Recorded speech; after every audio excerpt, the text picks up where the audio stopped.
Un saludo cordial a nombre del Centro de Actualización Profesional para Ingenierías CAPI. Hoy continuando con el diplomado de análisis, diseño y modelamiento de estructuras en concreto armado y acero, aplicado a edificaciones, puentes, naves industriales, losas y cimentaciones. Ingeniero Mario César Ceballos Esquivel, docente del curso. Muy buenas tardes y bienvenido a CAPI, ingeniero. Hola Rafael, ¿qué tal? Buenas tardes, muchas gracias por la presentación.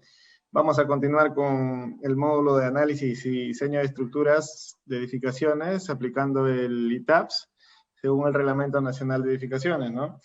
Nos habíamos quedado en irregularidades verticales, habíamos hecho un breve repaso de lo que nos dice el reglamento, la E030, y ya hoy, la clase de hoy, pues nos toca ver las irregularidades horizontales, ¿no? La clase anterior vimos las irregularidades verticales, y hoy nos toca ver las irregularidades horizontales.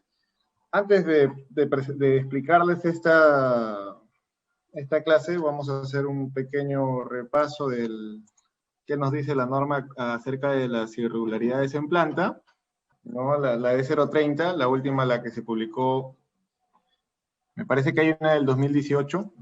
A ver. Los cambios de la 2018 a la 2016 me parece que son un poco sobre las zonas, ¿ya? Pero vamos a trabajar con la 2016. ¿Qué nos dice acerca de las irregularidades en planta, no? Acá están las irregularidades verticales, las que habíamos visto en la clase anterior, irregularidades en altura. Y ahora vamos a proceder a ver las irregularidades en planta, ¿no? Eso está en la tabla 9, y podemos ver a qué artículo le pertenece. Eso al artículo 3.6, ¿no? Factores de irregularidad. Irregularidad en altura y en planta.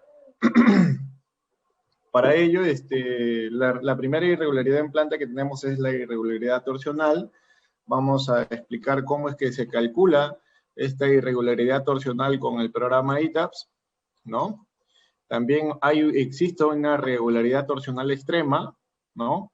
En la cual, si existe esta irregularidad extrema, el factor de reducción se va a ver afectado por 0.6, ¿no? Si existiese una irregularidad torsional normal, sería afectado por 0.75, ¿no? Vamos a ver también cuándo se da una esquina entrante. Si es que se diese, el factor se va a ver afectado por 0.9. Vamos a ver también la discontinuidad de diafragma y los sistemas no paralelos. Si se dan cuenta aquí, podemos ver esta ecuación, donde nos dice que el coeficiente de reducción de las fuerzas sísmicas se va a ver afectado por el factor de irregularidad en altura y en planta, ¿no? Entonces, la clase anterior determinamos el factor de irregularidad en altura, en el cual se va a tomar el más desfavorable, ¿no? El menor de los valores de factores de irregularidad en altura. Y lo mismo va a suceder en los factores de irregularidad en planta. Entonces, ¿cómo afecta esto a la ecuación de sismoresistencia? Miren, si yo tengo un cortante, el cortante basal, ¿no? El cortante B sub B, esta ecuación está determinada por el SUX, ¿no?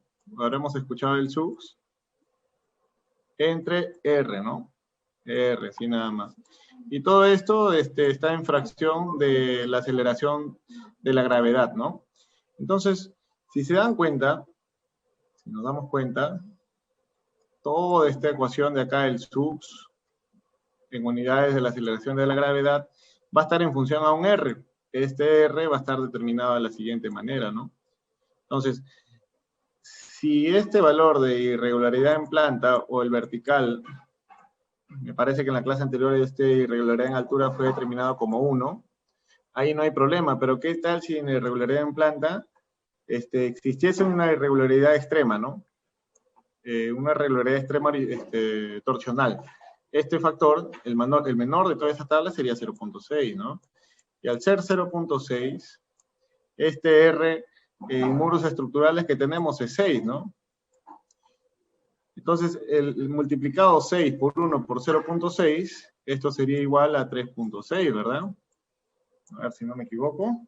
Multiplicamos 6 por 0.6 es igual a 3.6, ¿no?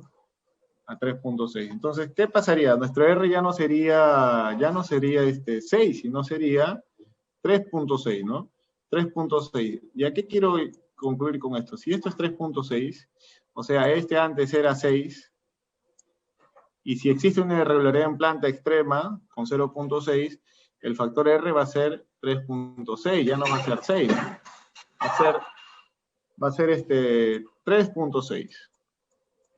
Al ser 3.6, este cortante basal va a aumentar, ¿no? Si R, el factor de reducción de fuerzas sísmicas, disminuye, el cortante basal va a aumentar, ¿no? Es por eso que cuando uno hace las estructuraciones, siempre lo que se recomienda es que se eviten las irregularidades, ¿no? Sin embargo, debido a las exigencias de los proyectos arquitectónicos, muchas veces existen irregularidades en planta, no pueden suceder una esquina entrante por un tema de estética, puede existir una discontinuidad de diafragma, ¿no? ¿Y esto a qué nos conlleva? A aumentar nuestra fuerza sísmica, ¿no? Entonces, de acá, de esta ecuación se desprenden muchas cosas, ¿no? También se va a desprender el tema de análisis de derivas, ¿no? O sea, cuando hacemos las derivas, debido a que la fuerza sísmica va a ser mayor, las derivas también van a aumentar, ¿no? Y recuerden que nosotros tenemos una deriva límite, ¿no? En el caso del concreto es 0.007, ¿no?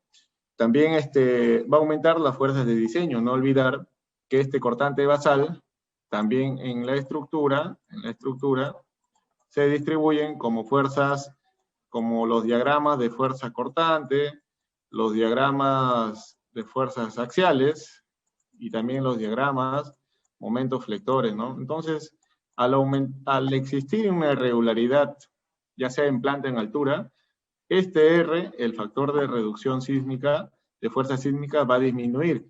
Al disminuir este coeficiente de reducción de fuerza sísmica, aumenta ¿quién? El cortante basal, ¿no? Y si aumenta el cortante basal, automáticamente, o sea, proporcionalmente, aumenta las derivas, o sea, el control de derivas, de acuerdo a la E030, y también estaría aumentando las fuerzas internas de diseño de cada elemento, ¿no? Y estas fuerzas de diseño, el cortante, el axial y los momentos flectores, los vamos a ver en las columnas, en las vigas, incluso en la cimentación, ¿no? En la cimentación. Bien, entonces ese es el tenor de esta clase, en la cual se va a explicar las irregularidades en planta, ¿no? Entonces vamos a proceder ahora al detalle. ¿Y qué nos dice el reglamento de la E030, ¿no? ¿Cuándo se da una irregularidad torsional?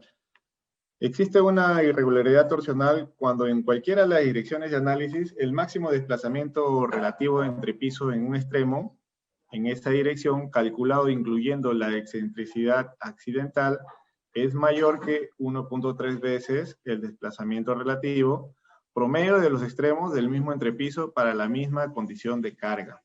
Si es que sucede esta irregularidad torsional, el valor de irregularidad torsional en planta, ¿cuánto sería? 0.75. Si en el caso no existiese, el valor se va a tomar como 1, ¿no? Entonces, muchas veces en el reglamento esto se muestra de una forma, números expresados en letra. Y nosotros, pues, nos entendemos en función de ecuaciones, en base a esos números. Entonces, acá abajo en esta presentación, prácticamente es la traducción de lo que quiere decir esta tabla número 9. ¿Y qué nos dice, no? La irregularidad torsional es una de las irregularidades más comunes y destructivas entre todas las estudiadas. Por ello se le debe prestar especial atención al momento del diseño. Se puede producir por diversas razones, siendo la principal la concentración de la rigidez en alguna zona de la estructura. También se puede producir por la concentración de masa o peso.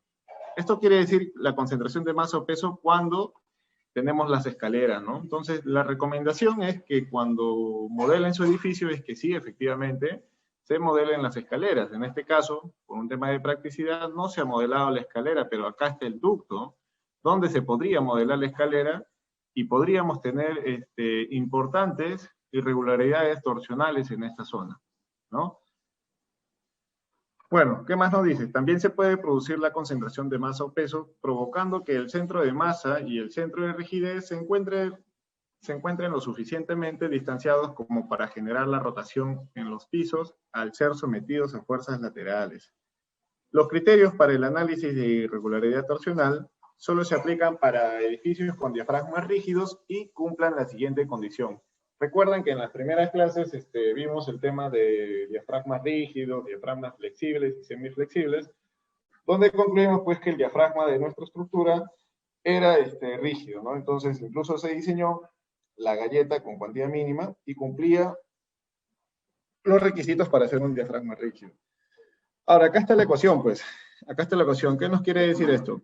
Es irregular cuando sucede esta ecuación. Cuando las derivas máximas de este entrepiso, que puede estar ubicada, por ejemplo, aquí, ¿no? O en cualquier punto del diafragma, es mayor en 1.3 a las derivas del promedio de los puntos extremos. Entonces, ¿qué hace el programa? Porque el programa a mí me va a botar este número, el que está acá, este factor, esta razón, este cociente entre quiénes, ¿no? Entre la deriva máxima del entrepiso por cada sismo, ya sea en la dirección X o en la dirección y en la parte inferior, en la razón entre las derivas promedio de los puntos extremos de la edificación. Entonces, si la estructura tiene irregularidad torsional, se le aplica un AR, un factor de 0.75, ¿no? Entonces, vamos a ver cómo es que el programa calcula eso, ¿no? Para ello, nosotros ya venimos desarrollando un modelo, ¿no? Es una edificación de 6 pisos, incluso le quitamos en el primer piso el voladizo, para ver si existía una irregularidad en masa. Esas fueron las irregularidades en altura. Entonces, ¿qué hacemos? El programa ya está ejecutado, ya habíamos corrido el programa. Algo que no les he mencionado, miren, vamos a quitar el candado, y acá en analizar, en la selección de casos a correr, por defecto el programa aquí no aparece el check, o sea, no calcula el centro de diafragma con el centro de rigidez. Por defecto el programa calcula el centro del diafragma, el centro de masas, pero no el centro de rigidez. Entonces, si yo quiero que calcule el centro de rigidez, doy check aquí, activo este casillero y listo, y le doy correr, ¿no? Entonces, ahora les explico para qué muestro el centro de rigidez también, ¿no? Es importante. Recuerden que en la norma ya nos habla de centros de rigidez y centros de masa, ¿no? Centros de masa. Entonces, vamos a dar control T. Para los que no manejan comandos, también podemos dar aquí en display, ¿no? Vamos a visualizar las tablas, y voy a ir acá. En los desplazamientos, ¿no? En los desplazamientos. Entonces, ahí donde tengo que hacer clic, miren, tengo que hacer clic en la tabla número 5, ¿no? Que dice diafragma, máximo y promedio de derivas, ¿no? Entonces, ¿qué origino aquí? Miren, le doy simplemente, selecciono acá, check, y OK. Entonces acá me muestra ya las máximas derivas, pero se muestran todos los casos de carga, ¿no? Y acá el promedio, y acá el ratio, ¿no? El ratio, ¿qué significa? Es la división de esta columna con esta columna. ¿A mí qué casos de carga me interesa evaluar? Solamente los casos de carga en el sismo X y en el sismo Y. Y aplico el filtro múltiple, ¿no? Doy OK. Ahora, estos datos tengo que llevar a cocinarlos, ¿no? Tengo que llevar a cocinarlos, porque acá ya veo números, y estos números son los que se tienen que evaluar, y estos números me dirán si es que existe una irregularidad torsional o no. Entonces, ¿qué hago? Exporto la tabla, la voy a exportar a un Excel, ¿no? A una hoja de cálculo simple.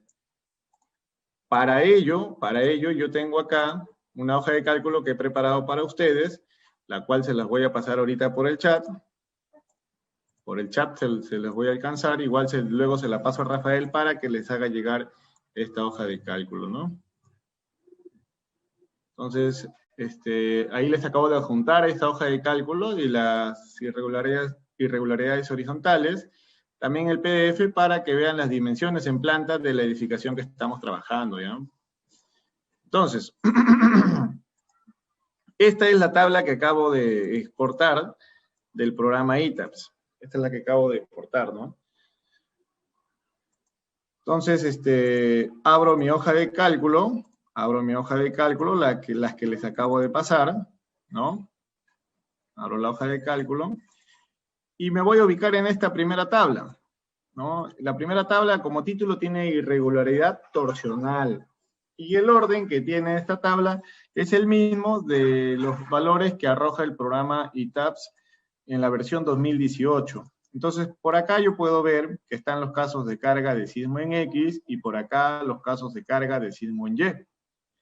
Esta hoja de cálculo, ¿cómo está predispuesta para el diseño? Del piso 6 al piso 1, analizando los casos de carga en X y consecuentemente está del caso de sismo en la dirección Y, del piso 6 al piso 1. Entonces, bajo ese esquema, yo voy a ordenar esto también para luego solo copiar y pegar los valores de las máximas derivas de cada piso y el promedio, ¿no? Entonces, yo voy acá, me ubico acá, en datos, filtro, y acá solamente le voy a decir que lo ordene de la A a la Z. Cuando doy eso, automáticamente se ordena en la forma que está mi hoja de cálculo. Entonces, ¿qué hago? Simplemente copio toda esta tabla, clic derecho, voy a copiar, me voy a ubicar en la hoja de cálculo que les acabo de brindar acá, y simplemente voy a dar clic derecho y voy a pegar los valores. Entonces, acá está lo que va a analizar el programa, lo que yo quiero que analice, ¿no? Entonces ya por acá veo unos valores que dice irregular 0.75, regular 1.00. Vamos a regresar a la presentación y por acá vemos el 0.75, ¿no? Entonces dice, si la estructura tiene irregularidad torsional, se le aplica a R un factor de 0.75. Pero ¿cuándo va a suceder esto? Cuando el cociente de la deriva máxima del piso entre la deriva promedio del entrepiso es mayor ¿a quién? A 1.3. Entonces, esto es lo que analiza esta condición, ¿no? Es una condición simple, donde tengo que ver si este cociente de acá, este ratio, es mayor ¿a quién? A 1.3. Entonces, esta condición indica que este valor es mayor a 1.3, por lo tanto es irregular por 0.75, ¿no? Profesor, mire, del piso 1 al piso 6, solo es irregular en el cuarto, quinto y sexto piso, y en el tercero, segundo y primero no es irregular. Entonces, ¿qué hago? ¿Solo le afecto a los 3 últimos pisos? No, ni hablar. Cuando ya existe una irregularidad, ya sea en el primero, en el último o en el piso intermedio, la irregularidad se asume para todo el edificio en esa dirección analizada, ¿no? Entonces, como estamos analizando la dirección X, el valor que vamos a tomar ahí de esa irregularidad para la dirección X es 0.75, ¿no? 0.75.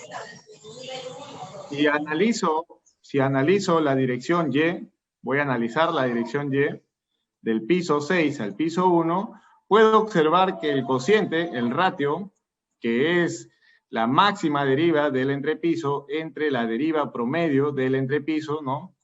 Esto es lo que hace el programa, la máxima deriva del entrepiso entre el promedio de estas derivas, ¿no? Este promedio de estas derivas, ¿cómo se calcularían? A ver, si tengo la deriva de 1, 2, 3, 4, 5, estaría sumando las 5 derivas y las dividiría entre ¿cuánto? Entre 5, ¿no? Porque ese es el promedio.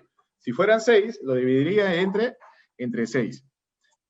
Acá el programa, bajo su condición simple, identifica que en la dirección Y esto es regular, ¿no? Entonces ya vi que en irregularidad torsional en planta, en la dirección X, ¿qué valor voy a tomar? 0.75, ¿no? Y en la dirección Y, solamente lo castigaría por el valor de la unidad, ¿no? De la unidad. Entonces ya yo voy viendo que el cortante basal en la dirección X va a aumentar porque el coeficiente de reducción de fuerzas sísmicas se va a ver afectado con el 75%, ¿no? Entonces, si el factor de reducción de fuerzas sísmicas era 6, hoy por hoy va a ser 6 por 0.75, y eso es 4.5, ¿no? Entonces ya el cortante basal no va a ser dividido entre 6, sino entre 4.5, ¿no? Bien, vamos a analizar otra irregularidad en planta, ¿no? Vamos a ver esta. ¿Qué nos dice la irregularidad torsional extrema, ¿no? La irregularidad torsional extrema existe cuando en cualquiera de las direcciones de análisis el máximo desplazamiento relativo de entrepiso en un edificio, en esa dirección, calculado, incluyendo la excentricidad accidental. Esto es importante, cuando nos dice calculado la excentricidad accidental. Nosotros, ¿cuándo en el programa asumimos que estamos considerando la excentricidad accidental?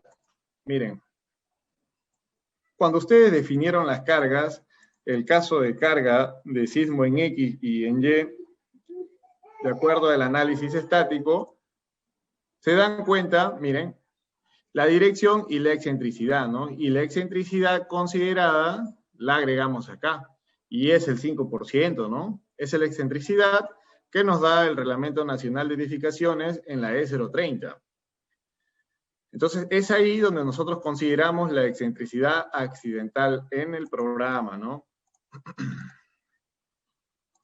Bien.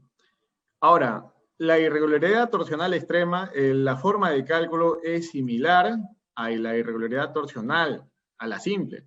Pero ¿cuál es la variación? Miren, solo es un número, que el factor ya no es 1.3, sino es 1.5, ¿no? Y obviamente esto es mucho más restrictivo. Si es que se diera una irregularidad torsional extrema, el R se vería ya afectado, o sea, el coeficiente de reducción de fuerzas sísmicas se vería afectado por un factor de 0.6. Ahora, ¿qué es lo que hago acá? Simplemente voy a copiar esta misma tabla, control C, o le doy clic derecho, la copio, y voy a pegar acá, la voy a pegar.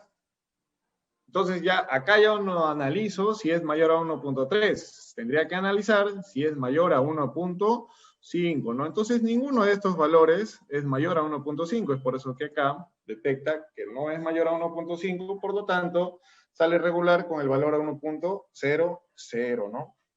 Casi acá, por poco, en el piso 6 de la dirección X, sucede una irregularidad extrema, ¿no?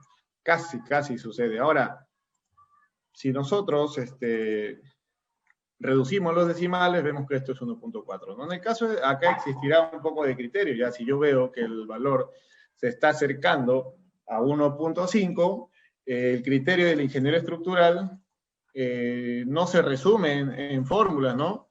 No se resume en fórmulas, sin embargo acá en el piso 6 y el piso 5, yo tranquilamente puedo decir, ¿no?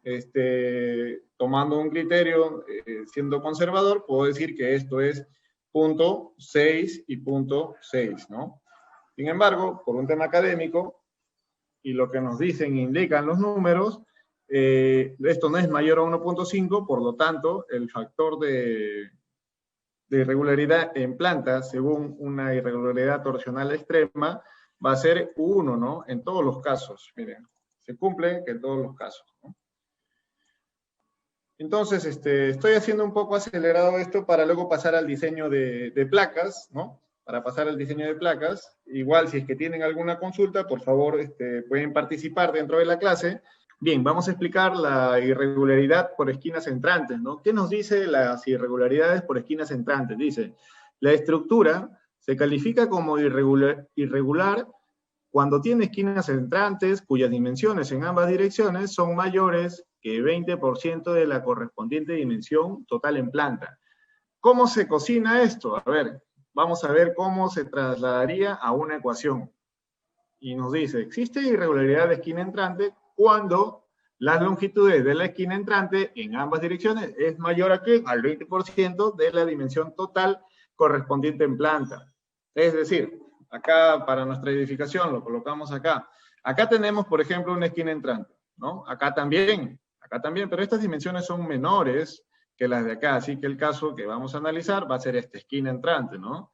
Entonces, esta dimensión, L1, ¿quién va a ser? La longitud de esquina entrante en la dirección X, ¿no?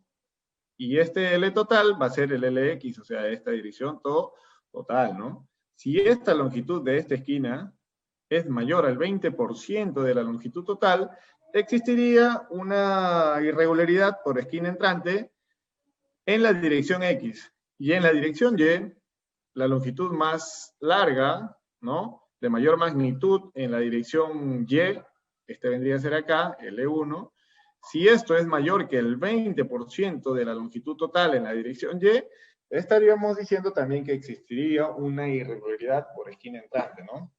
Si esto sucede, el factor el factor R, que es el coeficiente de reducción de las fuerzas sísmicas, se vería afectado por 0.9.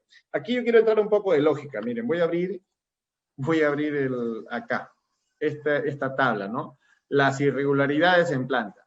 Si yo calculo la irregularidad torsional y ya determiné que en la dirección X es 0.5 y en la irregularidad torsional extrema determinaría que fuese 0.6, ¿calcularía las otras irregularidades, las que están por debajo? La respuesta es no. ¿Por qué? Porque este IP va a ser el menor de los valores que yo calculo.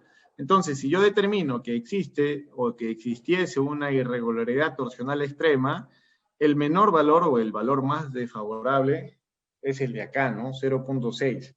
Si determino que esta irregularidad torsional extrema se activa en mi modelo, ¿ya para qué calcularía lo de aquí? Sin embargo, en la presentación que les tengo, se ha hecho el cálculo de todas las irregularidades, ¿ya? De todas las irregularidades. Entonces vamos a cocinar cómo es esto, ¿no? Para eso también en el modelo, en el chat, les he adjuntado esto que dice dimensiones en planta, ¿no? No es más que un PDF de un plano AutoCAD del modelo que estamos analizando, en la cual la esquina entrante en la dirección X es 5.10 y en la dirección Y 3.40.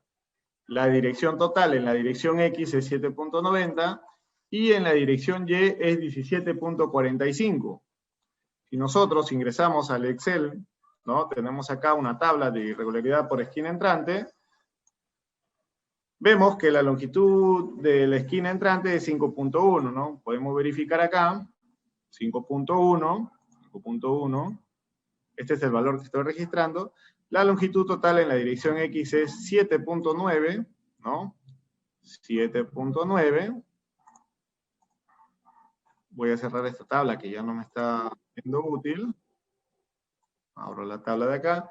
¿Y qué hace el Excel? No hace más que una condición simple, ¿no? Donde te dice que si la longitud de la esquina entrante en la dirección X fuese mayor que el 20% de la longitud total en la dirección X, se daría en el caso de que es irregular y el factor que tomaría es 0.9, ¿no? Entonces vemos que sí, ¿no? 5.1 es mucho mayor que el 20% de la longitud de X. Entonces, ¿qué coeficiente tendría que tomar acá? 0.9, ¿no? ¿Y qué pasaría en la dirección Y? ¿Por qué sale regular? A ver, vamos a analizar. En la dirección Y, la longitud de la esquina entrante es 3.40.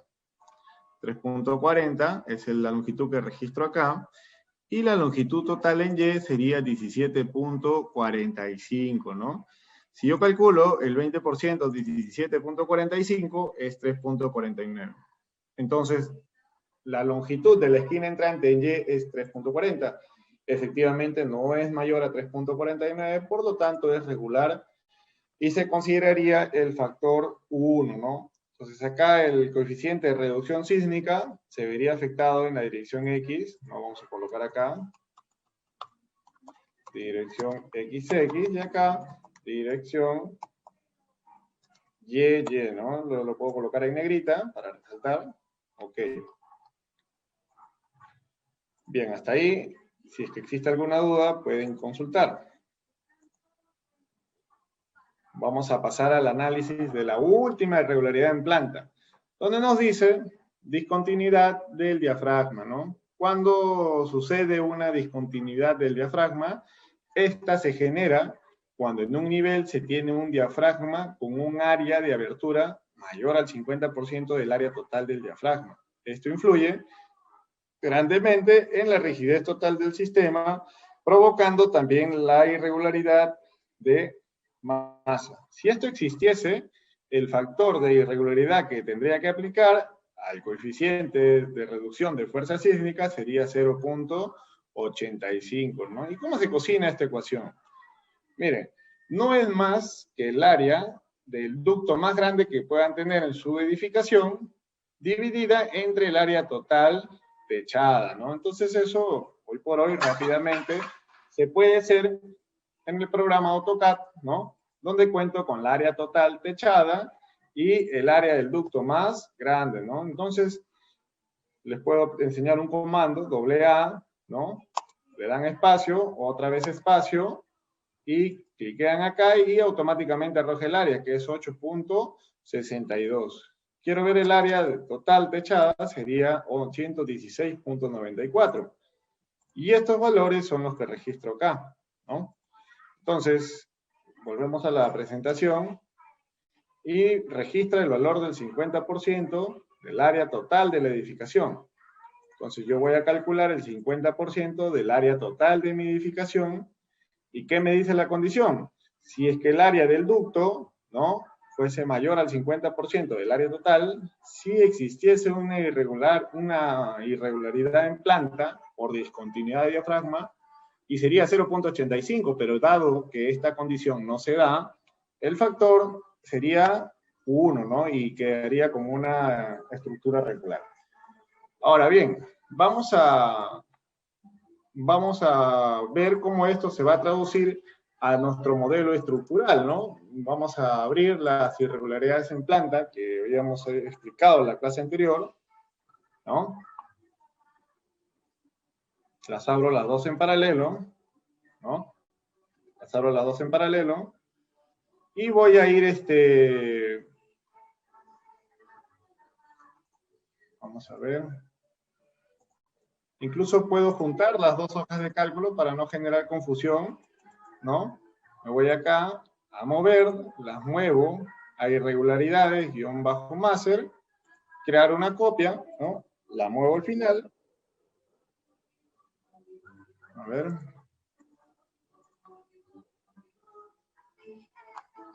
Veo que hay ciertas incompatibilidades.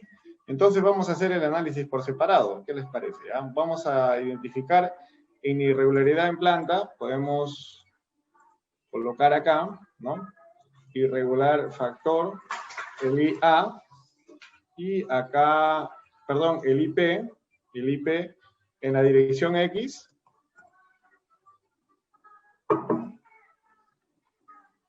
Vamos a ver el factor de irregularidad en planta de la dirección X y también de la dirección Y, ¿ya? De la dirección Y. Entonces nosotros vamos a ir haciendo el análisis, ¿no? El análisis.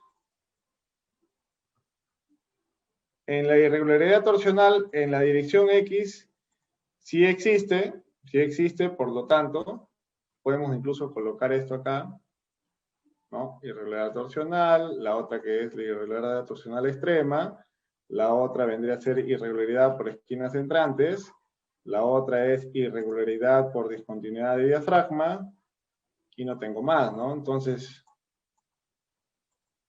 voy a hacer mi tabla acá, ¿no? Entonces, ¿la irregularidad torsional en la dirección X existe? ¿Sí o no? Sí. ¿Cuánto es el valor? 0.75.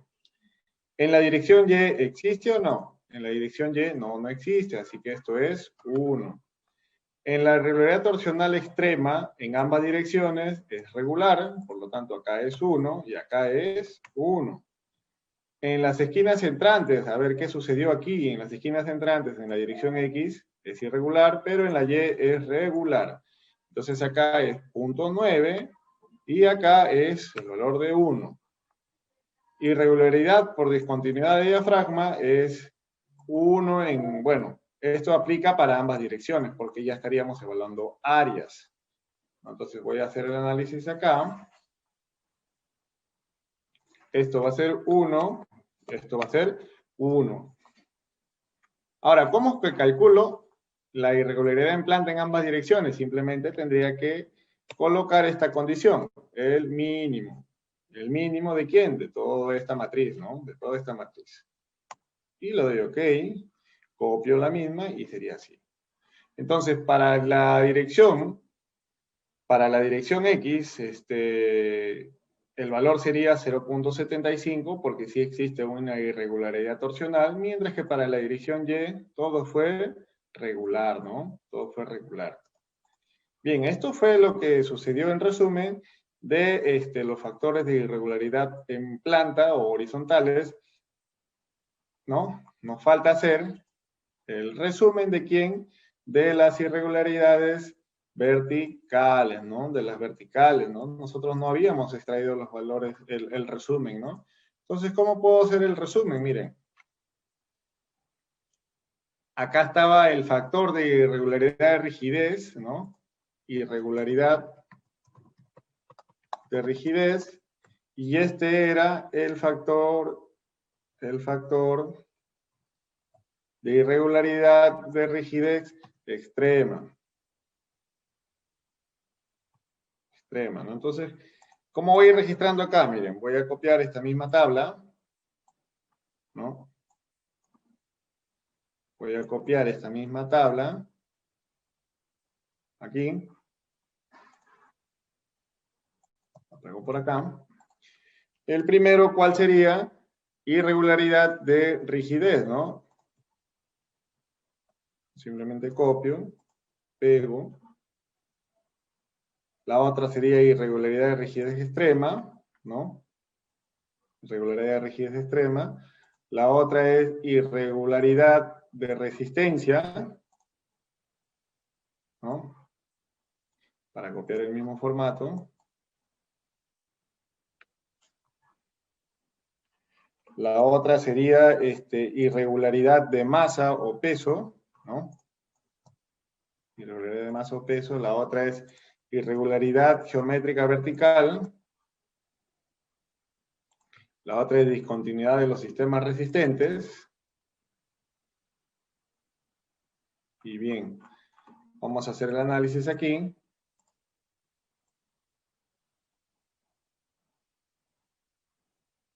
Estos valores no van a ser los mismos. Sin embargo, esta condición, si la ecuación que tengo que determinar los mínimos, va a ser de toda esta matriz para la dirección X y para la dirección Y, ¿no? Para la dirección Y. Y veo, pues, ¿no? Acá, ¿qué sucede en la irregularidad de rigidez? A ver, ¿qué es esta? Es regular en ambas direcciones. Por lo tanto, en ambas direcciones, ¿no? Dirección X y dirección Y. Este valor va a ser igual a 1 y este valor va a ser igual a 1. ¿Qué sucede en la irregularidad de rigidez extrema? También fue regular, ¿no? También fue regular porque ninguno de los valores de la ecuación fue menor a 0.8, ¿no? Entonces acá sería 1 y acá también sería 1. En la irregularidad de piso de resistencia, o ya más conocido como piso débil, también se da que no hay irregularidad de resistencia y no hay irregularidad de resistencia extrema, ¿no? Ambas son regulares. Entonces nos estamos dando cuenta que acá nos falta la irregularidad de resistencia extrema, ¿no? Entonces, en ambos casos, eso, el valor es 1 porque no hay irregularidad en altura. Vamos a verificar la irregularidad de masa o peso, ¿no? La irregularidad de masa o peso también nos determina que la estructura es regular, ¿no? Esa clase ya ha sido dictada, la clase anterior. La irregularidad geométrica vertical también determina que es regular y es regular, por lo tanto los factores es 1 y 1. Y la discontinuidad del sistema resistente, que nuestra estructura no contaba con eso, ¿no? Determinaba que era regular en ambas direcciones. Entonces, 1 y 1. ¿Qué hace esta ecuación? Bueno, esta fórmula no hace más que calcular el menor de los valores aquí. Prácticamente en altura fue regular la estructura, ¿no? Fue regular. Sin embargo, ya en el análisis de factor de irregularidad en planta, ya esto era 0.75 y 0.1, ¿no? Entonces yo voy a abrir mi modelo, voy a quitar el candado, me voy acá en definiciones y voy a verificar el espectro de respuesta, ¿no? Este espectro que había definido, ya voy a tener que hacer dos espectros. ¿Por qué? Porque miren, ya para la dirección X es 0.75, para la dirección Y es 1, ¿no? Entonces, ya no solo me basta un espectro, es por eso que el modelo estructural es un documento vivo siempre, hasta incluso cuando se va al diseño. a modificar primero este espectro y le voy a decir que se llama el espectro E030 en la dirección XX, ¿ok? Donde el factor de zona sigue siendo el mismo, la categoría de ocupación también es la categoría C, no se modifica, el suelo, de acuerdo a un estudio de mecánica de suelos, es un suelo intermedio, pero acá, en altura, nosotros hemos determinado que la irregularidad en altura en la dirección X es 1, ¿no? Es 1. Pero en planta, ¿cuánto es? 0,75, ¿no? Entonces, acá el I sub A es 1, mientras que el I sub P va a ser 0,75. Y miren, automáticamente la aceleración que estaba afectado hacia la estructura era el punto 1969, ahora vamos a ver a cuánto aumenta. Simplemente te doy taps. Y miren, del 19% está aumentando al 26%, ¿no? Ya quiere decir que en esta dirección va a haber condiciones un poco más desfavorables. El coeficiente de reducción de fuerzas sísmicas, el coeficiente de reducción sísmicas del básico, el R sub 0, va a ser siendo el mismo, ¿no? Muros estructurales, igual a 6. Ese valor ya ha sido verificado. Le doy OK acá, ¿no? Ahora, quiero crear el espectro respuesta en la dirección Y, ¿no? En la dirección Y. Voy a crear acá, de acuerdo a y que se asemeja más a nuestro Reglamento Nacional de Edificaciones, voy a colocar E030, ¿no? La E030, Y, ¿no? El factor de zona va a ser la zona 4, la categoría de ocupación es por una edificación, es categoría C, un suelo intermedio, la irregularidad en altura, de acuerdo a mi análisis que había hecho en la dirección Y, es 1, ¿no? Es 1. Entonces acá en el programa lo dejo como 1. En la irregularidad en planta, vamos a ver, y también determina que es regular en planta, por lo tanto el factor es 1 también, ¿no? Previo al análisis 1, 1, y el coeficiente de reducción de fuerza sísmica, el R sub 0, bueno, es 6, ¿no? De acuerdo a lo que nos dice el Reglamento Nacional, vamos a verificar eso. Está aquí, ¿no? Cuando se trata de estructuras de concreto armado, en muros estructurales el valor es 6, ¿no? 6. Y el coeficiente sigue siendo el mismo en este caso, ¿no? Sigue siendo el mismo. Le doy OK y OK. Me voy a ver la definición de casos de carga. Me voy acá a los load case y voy a ver el sismo dinámico en X. Voy a modificarlo. Y sí, efectivamente, se llama el espectro respuesta en la dirección XX, ¿no? Ya no es 9.8186, porque recuerden que se hizo el escalamiento de la fuerza cortante mínima en la base, ¿no? Entonces, voy a dar OK, voy a analizar a ver el caso de carga en Y, ahí voy a tener que modificar, y ya no va a ser el espectro XX, sino el espectro en la dirección Y, ¿no? Le doy OK, y como ya sucedieron cambios, tengo que volver a escalar la fuerza cortante mínima en la base, ¿no? Para hacer un recordatorio de cómo se hace este cálculo, voy a ejecutar el programa porque ya definí mis espectros ahora. Ya corrió el software. Voy a hacer el control T. Me voy acá a la estructura.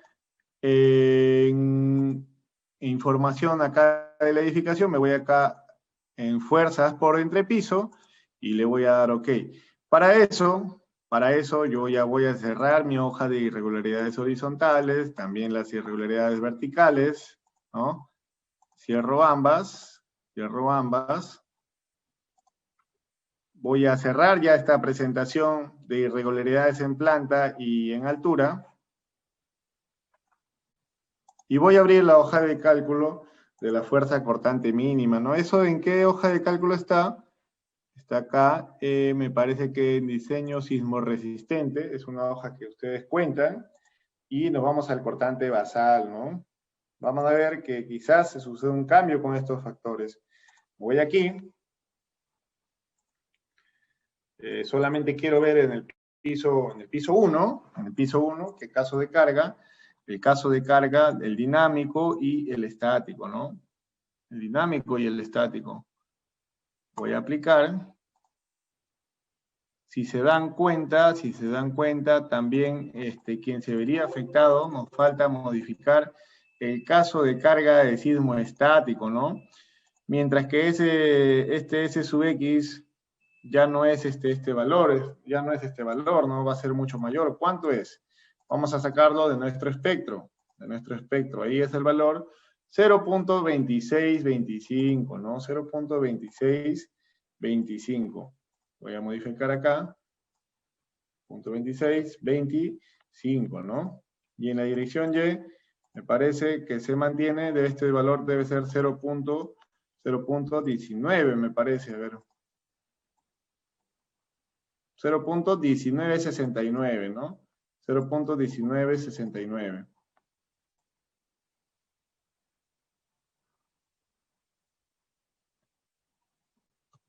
.1969. Casi 0.20. Voy a ejecutar, ¿no? Voy a ejecutar y acá recién ya voy a calcular las fuerzas mínimas del cortante dinámico, ¿no? Voy a dar control T. Doy OK. Solamente le digo que quiero ver el piso 1, el caso de carga dinámico y el caso de carga estático. Le doy OK. Top o bottom, ¿no? En la base es el más desfavorable. Y voy a copiar, bueno, mi hoja de cálculo ya está predispuesta, ¿no? Ya está predispuesta, simplemente copio los cortantes en la dirección X y Y, ¿no? Control C, y luego acá le doy control V, ¿no? Entonces determino, a ver, ¿la estructura es regular o irregular? ¿Quién me dijo esto si la estructura es regular o irregular? En la dirección X, yo determiné que la estructura era irregular, ¿no? Porque basta que uno de los factores, ya sea en planta o en altura, sea irregular, ya determina la estructura si es regular o irregular. Así que en la dirección X era irregular. Y para la dirección Y es regular. Ahora, ¿qué nos dice nuestro reglamento? Vamos a ver acá. Para la fuerza cortante mínima en la base, ¿no? Como tenemos los dos casos, en una dirección es irregular y en la otra dirección es regular, nos dice aquí, a ver, para cada una de las direcciones consideradas en el análisis, la fuerza cortante en el primer entrepiso del edificio no podrá ser menor que el 80% del valor calculado si es que se trata de estructuras regulares. Entonces, ¿dónde tengo ese caso? En la dirección Y, ¿no? Entonces, acá va a ser 0.80. Y en la dirección X, ¿qué nos dice? Ni menor a 0.9, al 90% para estructuras irregulares. Entonces, tengo los dos casos, miren. Entonces, el factor de escala, que no es más que la división del cortante dinámico entre el cortante estático, en esa dirección es 0.8481, pero al ser irregular, este valor tendría que ser 0.9. 0.9. Por lo tanto, ¿cómo elevo este factor de escala 0.9? Simplemente las divido, pues, ¿no? Y ese vendría a ser mi factor de escala. Y en la dirección Y, tendría que apuntar que mi factor de reducción, el mínimo es 0.8, pues ya el valor es 0.84, ¿no? El valor es 0.84. ¿Es mayor a 0.8? Sí. Entonces, ¿hay factor de amplificación? A ver, vamos a ver. Tendría que ser por este número, por 0.8, y sale 0.94. Cuando tengan ese caso de que este valor sea menor a la unidad, se toma 1. No se toma el menor, ¿no? Porque acá su mismo nombre lo dice, miren. Fuerza cortante mínima, ¿no? Para ello te da ciertos coeficientes. Si te dice que esta es la fuerza cortante mínima y tú por acá calculas un valor que a la fuerza cortante mínima le vas a reducir, no se aplica de esta manera. Solo se toman los coeficientes que son mayor a 1. Entonces, para que esto sea igual a la unidad, porque esta ya se queda así tal y como está, tendría que corregir solo la dirección X, ¿no? Ya que esa fue determinada como irregular. Para ello, tendría que multiplicar mi cortante dinámico por 1.06. Voy a hacer control C, abro el programa, quito el candado, voy a definir, me voy acá en definición, en el espectro respuesta de la dirección XX, perdón, es en el caso de carga, ¿no? Es en los casos de carga, en la dirección XX, voy a modificar, y a este valor por control B por 1.06. Entonces ya va a ser 11.75 casi. Le doy OK, OK, vuelvo a ejecutar, ¿no? Control T, ¿no? Simplemente le doy OK porque ya había estado viendo dicha información del cortante en el primer nivel, solo me interesa ver el primer nivel. Acá voy a aplicar el filtro de ver las fuerzas dinámicas y las fuerzas estáticas, aplico, y le digo que en la locación solamente quiero ver en la base. Ok, voy a copiar solo esta tabla, control C, me voy acá, control V. Y efectivamente ya veo que el factor de escala se llegó a la unidad. Este valor va a seguir siendo el mismo, no va a ser 1. ¿Por qué? Porque el cortante dinámico ya representa el 84%, ¿el 84% de quién? Del cortante estático, ¿no?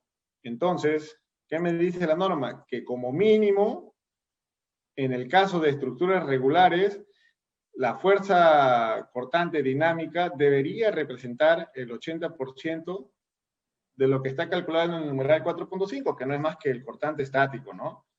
El cortante estático. Entonces, si yo calculo que mi cortante dinámico representa el 85%, o sea, más de lo que me dice la norma, simplemente ya no tendría que hacer nada y se quedaría así, tal y como está, ¿no? En este caso ya elevamos que para la dirección X, al ser una estructura irregular, el cortante dinámico tiene que representar sí o sí como mínimo el 90% del cortante estático, ¿no? Eso es lo que quiere decir este cuadrito. Bien, una vez que ya se analizó esto, procedemos al análisis modal, ¿no? Entonces, control T, ¿no? Ya ahí con eso yo estaría finalizando el análisis sísmico, ¿no? Voy a ver acá en el Modal Information, ¿no? La tabla 2, ok. ¿Cuántos modos de análisis tengo acá? Son 18, ¿no? Casi 3 por piso, acá ya están los 18. Voy acá, control C, control B, ¿no? Control B.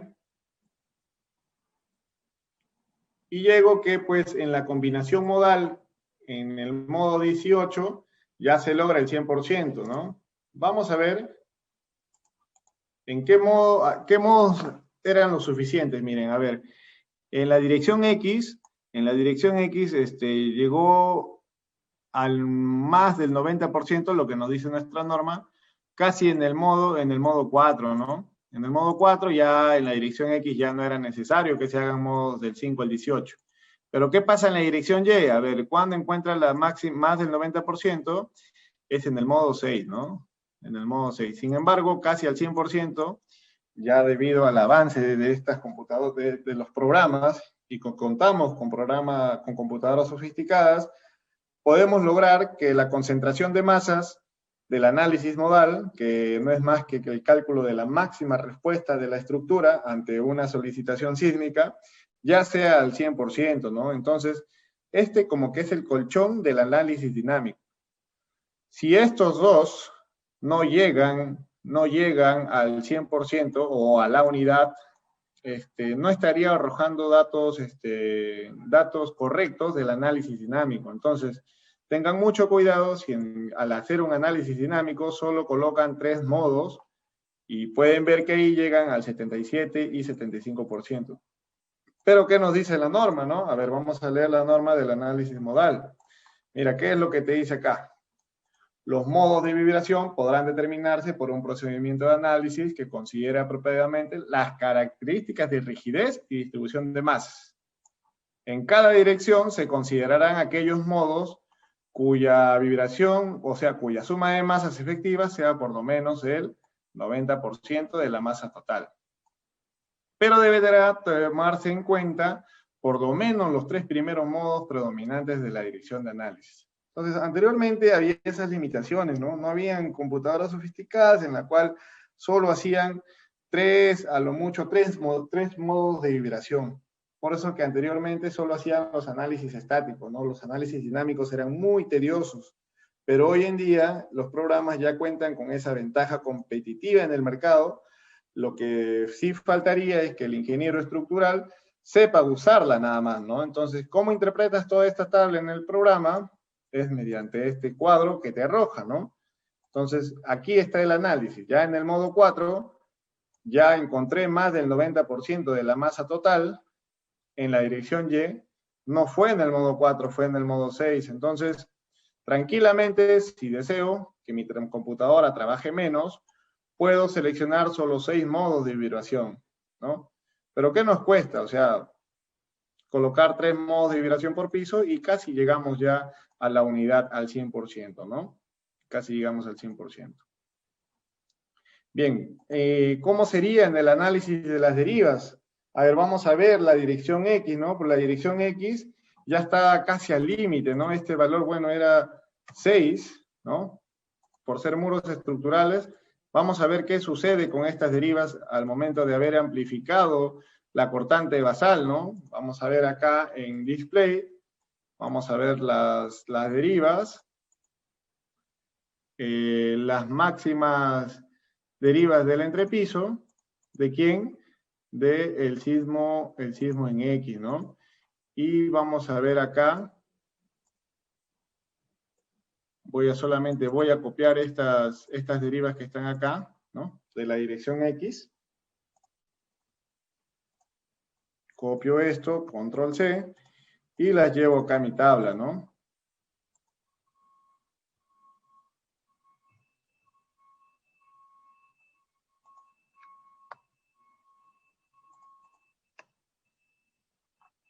Vamos a ver que en la dirección Y, esto es una estructura irregular, y en la dirección Y es regular, ¿no?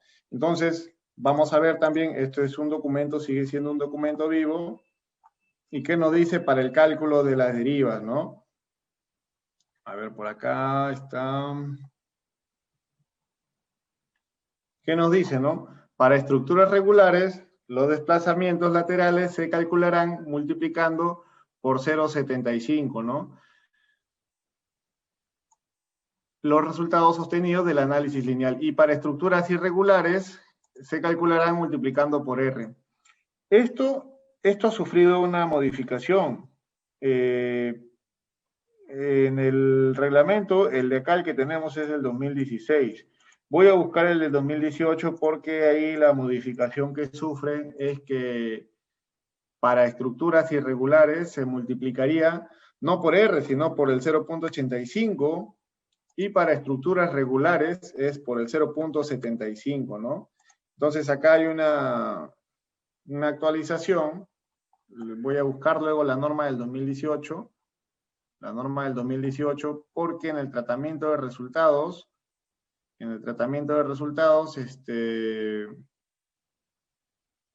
acá en determinación de los desplazamientos laterales, la del 2016 toma el 0,75 para estructuras regulares, ¿no? Mientras que para irregulares toma, acá para estructuras irregulares toma el factor de R total, ¿no? Entonces acá vemos que hay una actualización en el break. Voy a buscar la norma y les estaría pasando la norma actualizada, ¿no? Entonces, ¿cómo tendría que calcular esta deriva? Esta deriva tendría que calcular por la deriva calculada en el programa, por el factor de ductilidad, por el 0,85, ¿no? Al tratarse de una estructura irregular, ¿no? Y en el caso, bueno, esto sería por F4 para que no se mueva. Y en este caso sería la deriva por el factor de utilidad, porque es una estructura regular, ¿no? Acá.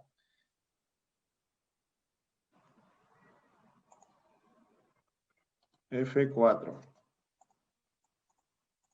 Entonces, como verán, esa irregularidad de planta en la dirección X, miren cómo afectó, ¿no? Miren cómo afectó. Ya las derivas están fuera de las derivas límite, ¿no? A esto es lo que quería llegar. La importancia de una irregularidad, ya sea en planta o vertical. Miren cómo afecta totalmente a la edificación, ¿no? Vemos que la deriva ya escapa de la deriva límite, ¿no? Bien, como lo prometí es deuda, acá contaba con el Reglamento Nacional de Edificaciones, la E030, ya la publicada del 2018, esta es la última, pues les estaba mostrando, ¿no? La modificación que había surgido en el tratamiento de resultados, en el artículo 31, ¿no? ¿Y qué nos dice el artículo 31? Para estructuras regulares, los desplazamientos laterales se calculan multiplicando por 0,75R, mientras que para estructuras irregulares por el 0,85, ¿no? Pero ¿qué nos dice el reglamento? El reglamento de... Vamos a cerrar aquí. La E030 la misma, pero la del 2016. La del 2016 nos dice que para estructuras regulares se multiplica por 0,75, mientras que para estructuras irregulares es por R, ¿no? Entonces sí hay una variación, pues esta variación sí se hace notar. Ya la norma actualizada no aplica el R, sino el 0,85. Entonces yo me voy acá, regreso al Excel, y cuando se trata de una irregular es 0,85 y si es regular 0,75. Ahora, recuerden que determinamos el valor de R para la dirección X, ya no era 6, sino era 6 por 0,75, ¿no? Y para la dirección Y era simplemente 6 porque era regular, ¿no? ¿Cómo se hace el tratamiento de estos resultados? No es más que la multiplicación de la deriva por el coeficiente de reducción de fuerza sísmica por el 0,75 para regulares y para irregulares 0,85. Entonces, observamos que las derivas en la dirección X aumentaron, ¿no? Ahora, eso se puede corregir, ¿no? Para eso ya podemos ver la planta y podríamos rigidizar quizás colocando aquí unas alas a esta caja del ascensor para rigidizarla, ¿no? Para rigidizarla. Eso ya son soluciones para rigidizar en una dirección sin tener necesidad de aumentar placas en la dirección X, ¿no? Bien, podemos incluso hacer esa simulación, para ver qué nos resulta, ¿no?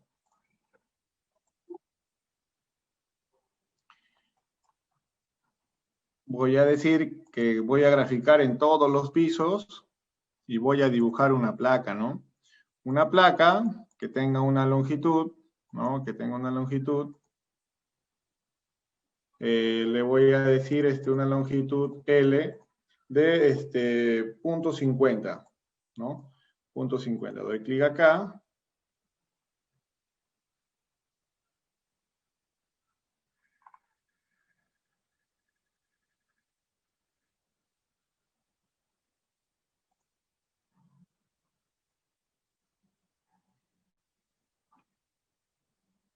La grafico manualmente.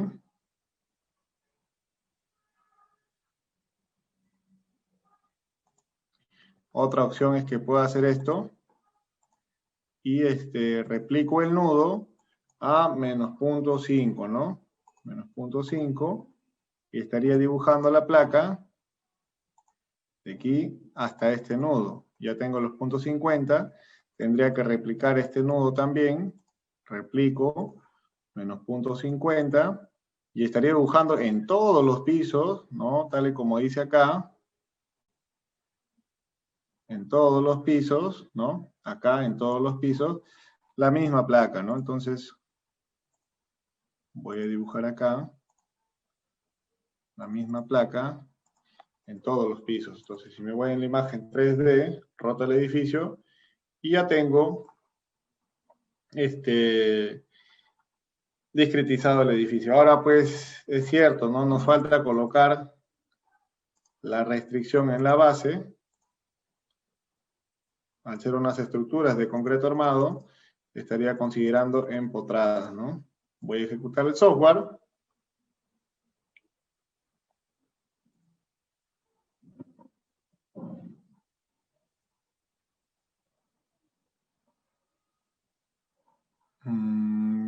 Voy a chequear el modelo porque salen unos errores. A ver. Y nos dicen warning, ¿no? En el modo 1 y 2. Ya, ahí tiene un error el modelo. Ha sucedido un error. Vamos a hacer la verificación de por qué se da este error. Ahí vemos, pues, ¿no? Que al subir, como estaba en todos los pisos, se asumieron las restricciones a todos los pisos, ¿no? Sin embargo, eso es fácil de corregir. Yo coloco en una elevación cualquiera, ¿no? Le digo que quiero ver una perspectiva con un ángulo de apertura de 0 y selecciono todo esto, y le digo que las restricciones de cada uno sean libres, pues, ¿no? Y ahí estaría idealizado el edificio tal y como estuvo en un inicio. Ejecuto. Vuelvo a revisar si mi análisis tiene algunos errores y podemos ver que ya no sale la palabra warning, que significa emergencia, peligro, ¿no? Ya no hay, ya quiere decir que la matriz de rigidez sí está, es compatible, no hay problema. Listo, voy a calcular de nuevo las derivas. Me voy acá en Display. Voy a ver, otra de las formas que puedo yo calcular las derivas, miren, es acá. Me voy a Control T. Me voy acá en información de salida de los puntos o nudos. En desplazamientos, me voy a ubicar aquí del diafragma, ¿no? Del centro de masa del diafragma es donde voy a calcular las derivas, ¿no? Pero acá, sin embargo, me calcula derivas. Yo quiero calcular del diafragma sus derivas del diafragma, ¿no? Las derivas del diafragma, ¿no? Entonces, voy a seleccionar el caso de carga, solo el caso de X y Y, ok, ok, y ok. Entonces, esto lo voy a llevar a una hoja de Excel.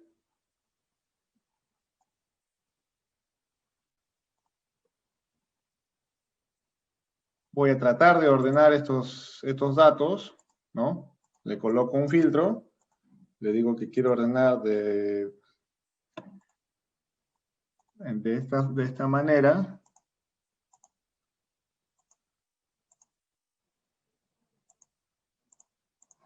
¿No? Ya tengo para la dirección X, voy a copiar primero. Para la dirección X, tengo que mis derivas van a ser estas, ¿no? Voy a hacer Control C.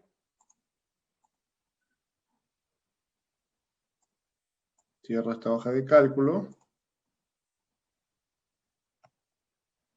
Control C. Y en la dirección Y van a ser estas, ¿no? En la dirección Y van a ser estas. Control C. Y listo, pero.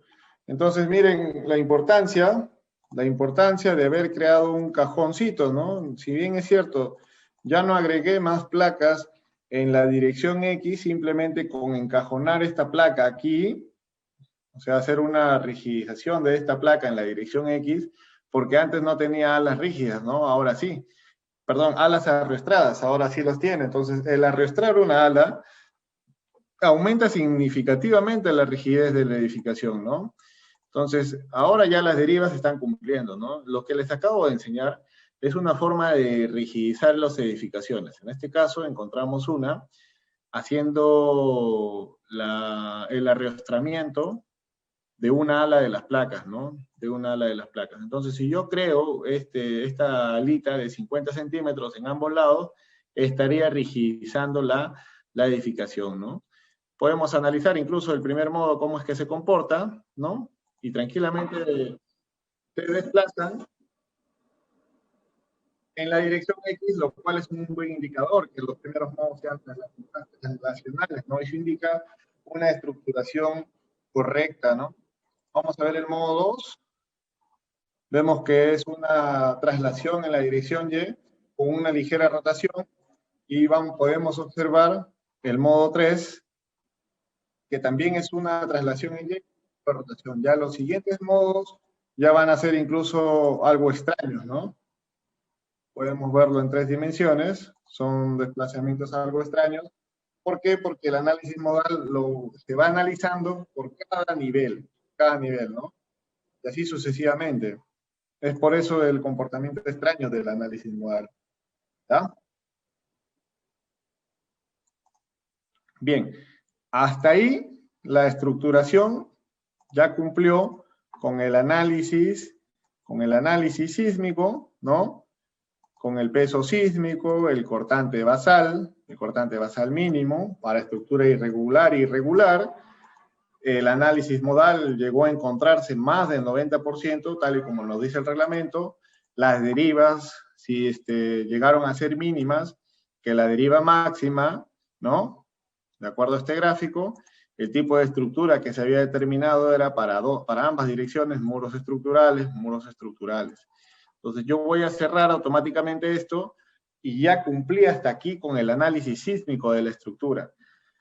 ¿Qué es lo que falta ahora hacer? Es proceder al diseño de las estructuras. Entonces, como hay un poco de tiempo, vamos a proceder al diseño de una placa. Vamos a hacer interesante esta clase, ¿ya? Voy a ir a una elevación. Vamos a ver. Veo que miren, tiene la misma nomenclatura. Para no confundirnos, vamos a corregir 2 ejes. Voy a modificar acá. Y le voy a decir que en la dirección X, voy a quitar el candado. Y le voy a decir que en la dirección X, se llame A, el acá se llame B, C y D. Ok, voy a refrescar la pantalla y ya tengo mis ejes ordenados, ¿no? Entonces yo quiero ver el eje A. Voy a ver el eje A, ¿no? Voy a ver una elevación del eje A, le doy OK, y voy a ver las placas, ¿no? En ese eje. Ahora, si es que yo quiero ver las fuerzas en esa placa, lo que tuve que hacer es asignarle un pier, ¿no? El pier section, ¿no? En la cual vamos a definir un pier section para proceder al diseño de esa placa, y esa placa es una placa PY, pues, ¿no? Es la dirección Y, PY1. Voy a agregar también la PY2, ¿no? PY2. Entonces, voy a seleccionar todas estas placas y le voy a decir que las integre en el pier label, el PY1. Luego voy a seleccionar estas placas y le voy a decir que las integre en el PY2. Entonces voy a ejecutar el programa y voy a diseñar la placa que tenga las fuerzas más altas, o sea, en los casos de carga más desfavorables, ¿no? Como estoy en el eje X, en el eje YZ, si es que quiero ver quién absorbe más momento flector, ¿qué tendría que hacer? Me voy acá, voy a activar el caso de carga del sismo dinámico en Y, voy a ver el momento 3,3, le voy a decir que sí, que quiero que muestre el diagrama, la forma del diagrama, el relleno, y también los valores. ¿De quién? De los pier, ¿no? Porque los pier son las etiquetas que integran las fuerzas de un elemento shell, ¿no? En este caso son las placas. Voy a aplicar, y miren, observo que la que tiene las fuerzas más desfavorables es la que está entre el eje 5 y 7, ¿no? Entonces, vamos a analizar el caso de carga 5 y 7, ¿ya? Podemos ver el caso de carga en el sismo Y también, ¿no? Igual, quien absorbe más carga, más carga del momento flector, es la que está en la placa entre el eje 5 y 7. Entonces, esa es la placa que vamos a proceder al diseño, ¿ya? Voy a quitar el candado. Para eso quiero hacer una verificación del caso de carga en el sismo en Y. En el sismo en Y. Verifico que está correcto. El caso del sismo en X, también puedo verificar que esté correcto. Bien, voy a ejecutar el software.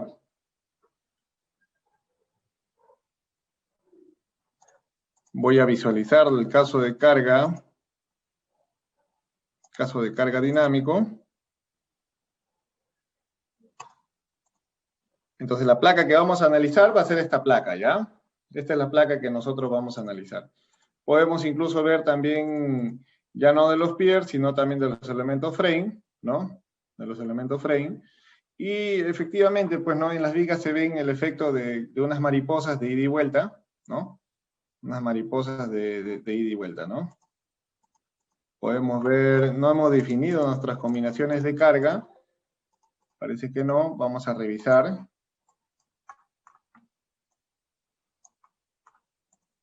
Vamos a definirlas. Miren, el primer caso de carga es 1.4 de la carga muerta más 1.7 de la carga viva. 1.4, 1.7. Vamos a eliminar estas cargas que quizás generan confusión, ¿no? Voy a agregar un caso de carga que se llama el 1.25 de la carga muerta más el 1.25 de la carga viva más el sismo en X. 1.25, 1.25. El caso de carga en X vendría a ser el sismo dinámico, ¿no? Es el 1, solamente el 100%. Ok. Voy a añadir una copia a esto, pero ya no en X, sino va a ser en Y, ¿no? Entonces este cargo va a ser en Y. Le damos OK. Voy a agregar un caso de carga más, que es el 90% de la carga muerta, más el sismo en X. Esto sería el 90% de la carga muerta, más el sismo en X. Esto es OK. Voy a agregar una combinación, una copia, ya sería con el sismo en Y. Cambio esto al sismo en Y. Ahora, ¿de dónde saco estos datos? Profesor, ¿usted está inventando? No, miren, acá, de acuerdo al Reglamento Nacional de Edificaciones, voy a abrir esto aquí. Voy a cerrar esta hoja de cálculo.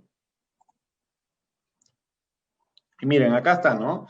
Los requisitos generales de resistencia de la E060 es esto, ¿no? Diseño de concreto armado, ya que la placa es un elemento de concreto armado.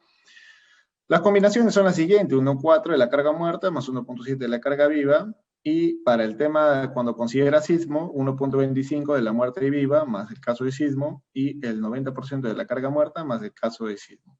Para edificaciones necesitas solo de estas 4 combinaciones. Si diseñas por acá muros de contención, hay unas combinaciones más. Si diseñas una piscina también, o una cisterna de agua también, ¿no? Pero las que vamos a usar son estas 3, que efectivamente por ser sismo en X y Y se convierten en ¿cuántas? En 5, ¿no? Y le damos OK, bueno, sí, OK, OK. Y ahora sí vamos a ejecutar. Ejecutamos.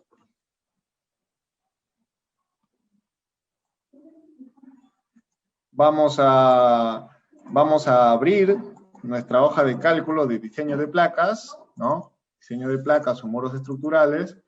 Vamos a abrir ese Excel, ¿no? Y vamos a empezar a registrar los datos de la geometría de esta placa. Entonces, la placa que habíamos analizado está entre el eje 5 y 7 del eje A. ¿Quién es? A ver, vamos a ver en planta. 5 y 7 del eje A. Es esta placa, ¿ok? Entonces vamos a sacarle la geometría de esa placa. Voy a copiarla por acá.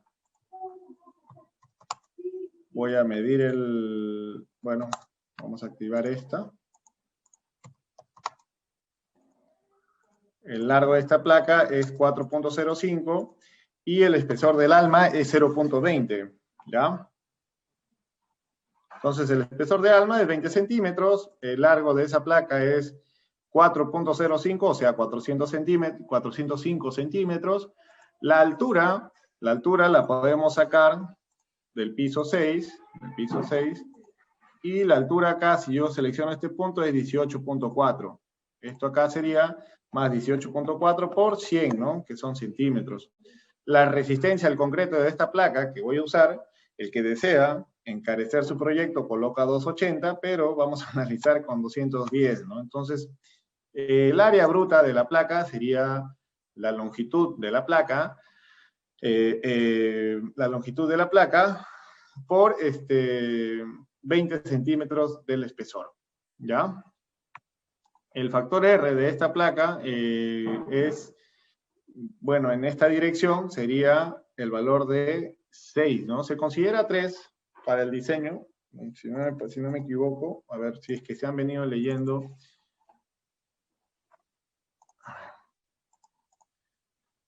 Si es que han leído el diseño de muros estructurales de concreto reforzado, por acá encontramos que el factor de ductilidad del diseño de estas placas va a ser máximo 3. Por acá debe estar en la clase de mañana, podemos ubicarlo con más calma. Con más calma, sin embargo, quiero hacer un breve repaso de esta hoja de cálculo para el diseño de placas para el día de mañana ya concretar esta clase. Miren, estos no es más que coeficientes, ¿no? Que es la división entre quién, entre la altura de la placa entre la longitud, ¿no? Está calculando por aquí la SLTs y por acá hay un factor alfa que nos dice la E060 que debe ser 0.53 en las placas, ¿no? Entonces, según la E060, se necesita confinar el extremo cuando se cumple esta condición, ¿no? Cuando C, que es el bloque de compresión, es mayor a esta ecuación. Esta ecuación no es más que la longitud de la placa y por acá tenemos un cociente. Este cociente no debe ser menor a 0.005. Sin embargo, en la en el ACI, en el 2014, este valor de 0.005 ha pasado a ser 0.003. Eso se lo dejo como investigación para el día que diseñen sus placas, qué valor toman aquí. Si se dan cuenta, acá estoy tomando el 0.005, pero si yo quiero agarrar una norma americana, tranquilamente cambio esto a 0.003, ¿no? Entonces, si es que yo tomo la norma peruana, tendría que confinar 135 centímetros, ¿no? Pero si es que tomo la norma americana, miren, tendría que confinar casi el doble, ¿no? Entonces, se lo dejo ahí de forma de investigación. Yo voy a usar el punto 005 porque estoy usando la norma peruana. Pero ustedes, como investigación, pueden buscar el ACI 2014 o el 2017 y pueden ver que ya ese valor ha cambiado y se hace un poquito más desfavorable, ¿no? Bueno, también en la norma especifica que deben usar elementos confinados cuando la fibra extrema en compresión supera el valor a 0.20 del esfuerzo de compresión cilíndrica del concreto, ¿no? Entonces, ese valor va a ser 42 kilos por centímetros cuadrados. Y aquí vienen los cálculos, ¿no? Vamos a, antes de hacer estos cálculos, porque estos cálculos están arraigados a quienes, a los casos de carga que yo acabo de analizar, ¿no? Entonces, acá tengo que registrar la carga actuante de mi placa, el momento actuante de la placa y el cortante actuante de quién, de la placa, ¿no? Entonces, yo voy a seleccionar, me voy a ir a ese eje, al eje A, entre el eje 5 y 7, selecciono solo esta placa, que es la que voy a diseñar, me voy a hacer control T, me voy acá en Wall Output, en Pier Forces, selecciono los combos y solamente quiero ver estos casos de carga. Le doy OK, OK, y solamente quiero ver la del piso 1 y del Pier PY2, y solamente en la base, ¿no? En la base. ¿Qué quiero ver? Los mínimos o los máximos quiero ver los máximos nada más, ¿no? Tengo los casos de carga, me está faltando un caso de carga aquí, son estos 4.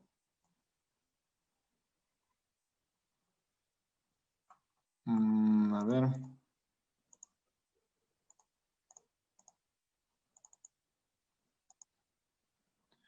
Sucedió un error, me parece. Control T.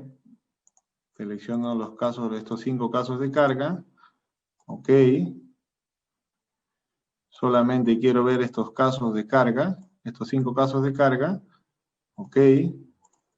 Solo en la base. Ok. Y bueno, claro, los blancos y los máximos. Aplico y ahí aparecen los 5, ¿no?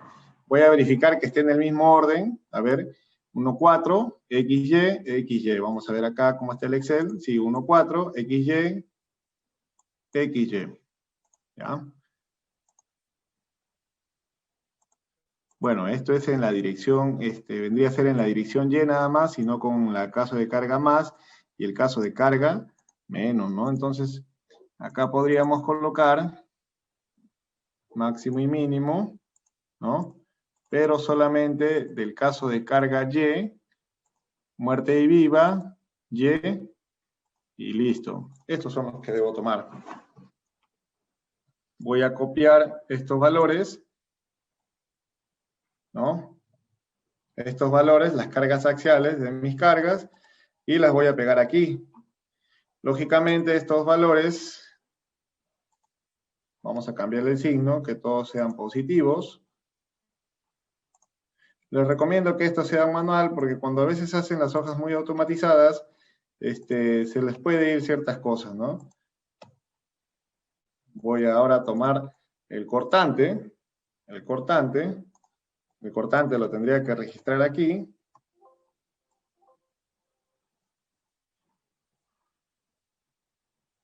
A ver. Voy a hacer control Z nuevamente. Ah, ya. Ok. Acá es donde registro mis cargas. Voy a copiar mis cargas, ¿ya? Voy a copiar todo esto. Control C. Y acá control V. Y automáticamente el programa las está jalando ya. ¿Ya? Jala el momento que corresponde, el cortante que corresponde. Lógicamente acá me falta copiar el cortante, el momento que vendría a ser el M3, ¿no? Control C. Y este vendría a ser el momento. Aquí está. Ok. Estaría registrada la carga actuante, ¿no? El momento actuante y el cortante actuante, ¿no? Bien. Una vez que ya registré las cargas actuantes en esta placa, comienzo a calcular el esfuerzo a la compresión, ya sea en tracción o compresión, ¿no? Donde en tracción el valor que calculo es 32.15 y en compresión 41.59, ¿no? ¿En qué caso el esfuerzo de compresión es mayor que el 20% del esfuerzo de la compresión cilíndrica? No, pues no, la compresión es menor. Entonces, por ese lado, no necesitaría confinamiento del elemento de borde. Pero ya calculando, el bloque de compresión es 228.43 y este valor es mayor al cociente que se ha calculado aquí, por lo tanto, sí se necesita confinar, ¿no? Comparando, nos dice, ¿no? El bloque de compresión calculado con el bloque de compresión límite, por lo que sí se necesita confinar los bordes, ¿no? Este es el bloque de compresión calculado, de acuerdo a las cargas, y este es el bloque de compresión límite.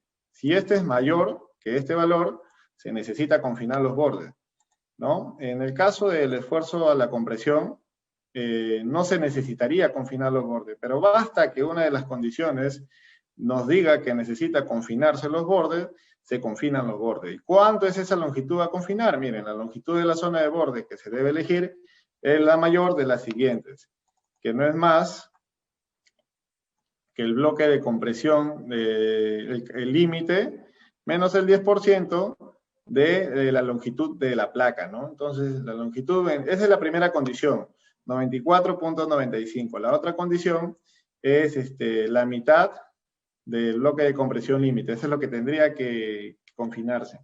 Entonces, de esos dos, obviamente se agarra el máximo y nos dice que se debería confinar 94.5 centímetros. Como nosotros somos ingenieros prácticos y de obra, podemos redondear esto a 1 metro, ¿no? O sea, 100 centímetros. 100 centímetros. Hasta ahí, ¿qué vamos diciendo acá? ¿No? Entonces yo puedo hacer este dibujito acá. Me parece que por acá tengo un dibujo ya, ¿no? Por acá, ¿no? Entonces, esta es la placa que estamos analizando, ¿no? No, esta no es la placa que estamos analizando. Es esta. Voy a rotarla. Es de 4.05. Pero me dice que ya esta placa debe confinarse 1 metro para cada lado.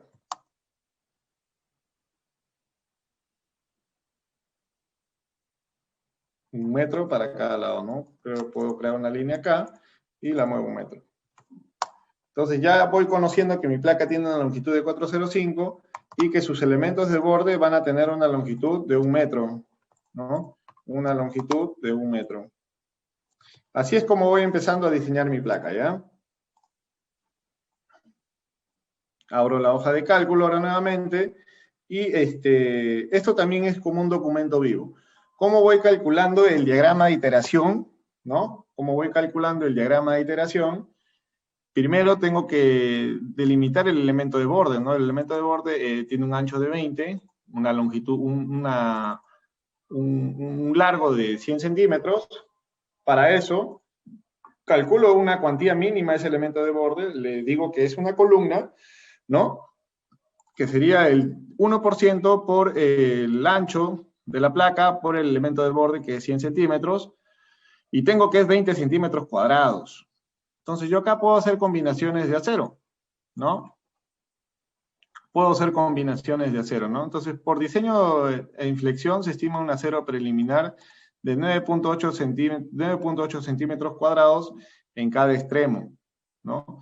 Sin embargo, cuando haces el elemento de borde como una columna, tendrías 20 centímetros cuadrados, ¿no? Entonces, vamos a colocar este acero, no el de acá en cada extremo, sino el que predomina vendría a ser el de acá. 20 es mucho mayor a 9.8 centímetros cuadrados. Y vamos a hacer uso del Section Designer, ¿ya? Por acá ya tengo habilitado esta operación, porque tarda un poco. Vamos a abrir el Section Designer de esa placa. Vemos que ya abrió el Section Designer, ¿no? El diagrama de iteración. Es un modelo vacío, sin embargo, acá me voy acá en propiedades de sección y voy a ver esta placa de 25 por 405. Voy a modificar, abro el Section Designer y acá veo la sección de la placa, ¿no? Veo la sección de la placa. Esta es la placa que se ha graficado en el Section Designer. ¿Para qué? Para calcular el diagrama de iteración, ¿no? El diagrama de iteración, como lo podemos ver acá. Este diagrama de iteración, ¿no? El que vemos acá, se copian todas las curvas y luego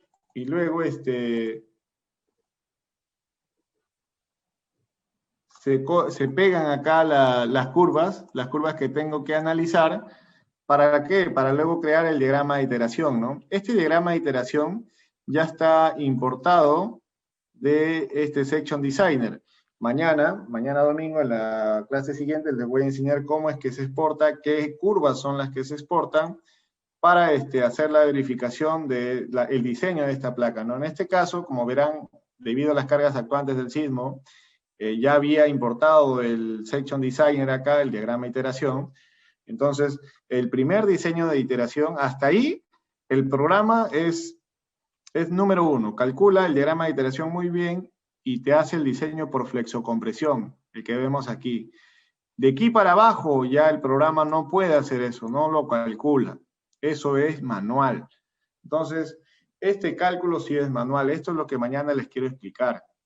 no todos los alumnos en universidades aprenden a diseñar placas por esta parte, que es tedioso, el diseño de flexocompresión, y consecuentemente a ello es calcular el cortante de diseño ajustada a la capacidad de flexión. Esto se llama diseño por capacidad de una placa. ¿Y qué quiere decir toda esta tabla? Esto induce a que la placa falle por flexión y no por corte. Entonces, el cortante actuante recibe una magnificación en función a ¿qué? En función al momento, ¿no? Al momento que resiste versus el momento actuante. Estos valores tienen que ser menor a la utilidad de la placa, que es 3. Entonces, por acá calculo unos factores de amplificación que como máximo tienen que ser 3. En algunos casos es 2.98, 2.61, mañana les explico con mayor detalle.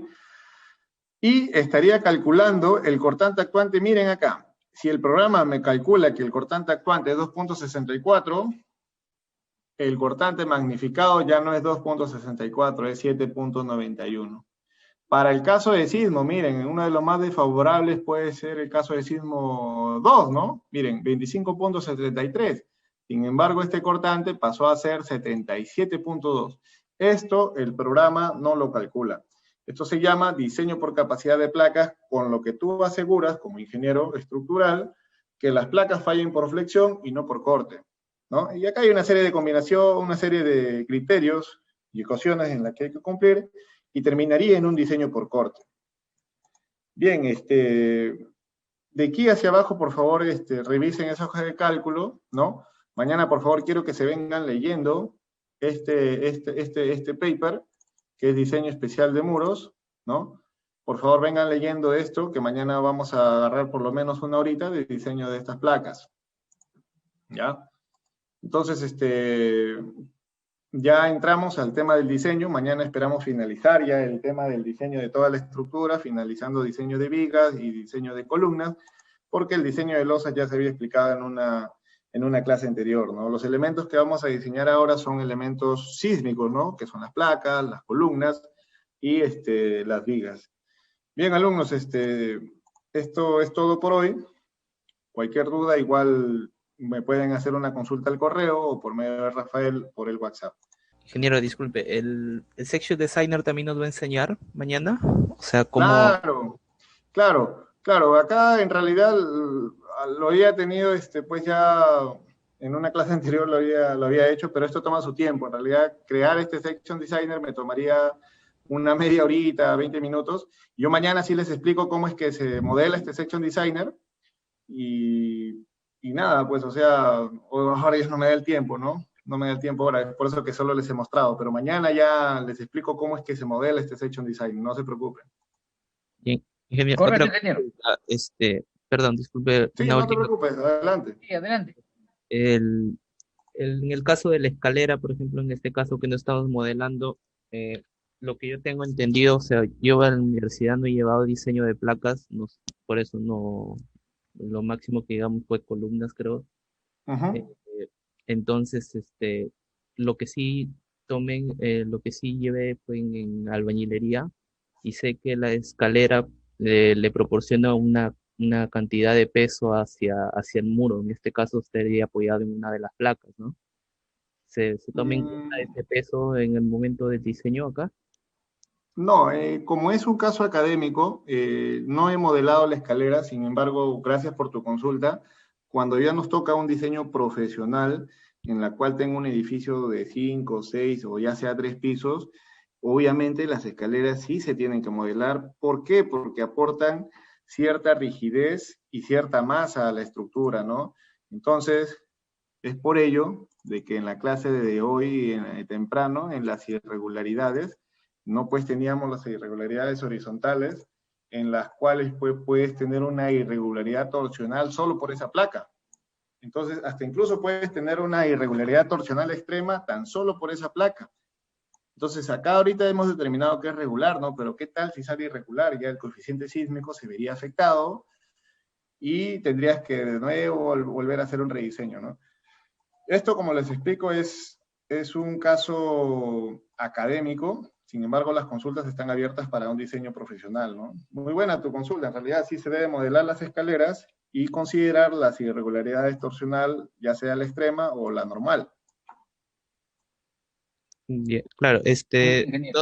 no sé si el curso abarca también la parte del diseño de la escalera, pero si es que no tendría algún material así que nos podría proporcionar de cómo diseñar la escalera en el programa para que, o Mira, simplemente, la escalera tan solo la modelas como una membrana, o en la forma como sea, pero el diseño de una escalera es como el diseño de una viga. Diseñas por flexión y verificas por corte. No hay más que decir en una escalera. No se diseña sísmicamente, ¿no? Es como una losa, incluso una losa maciza se diseña, ¿no? No tiene criterio sísmico ahí para el diseño de una escalera, así que no hay ningún problema. Lo puedes incluso hasta idealizar o modelar como elementos finitos, como modelarla como un elemento shell, ¿no? Déjame buscarte, creo que sí tengo una información de cómo se modelan las escaleras, ¿no? Y no hay problema, te la paso. Son elementos shell nada más. ingeniero, listo. Muchas gracias. Muy bien, ingeniero. Agradeciendo todo su aporte académico y profesional, quedamos hasta el día de hoy y mañana continuamos a la misma hora. Muy buenas noches, Ok. ingeniero. Muchas gracias. No, a ustedes, cuídense, buenas noches.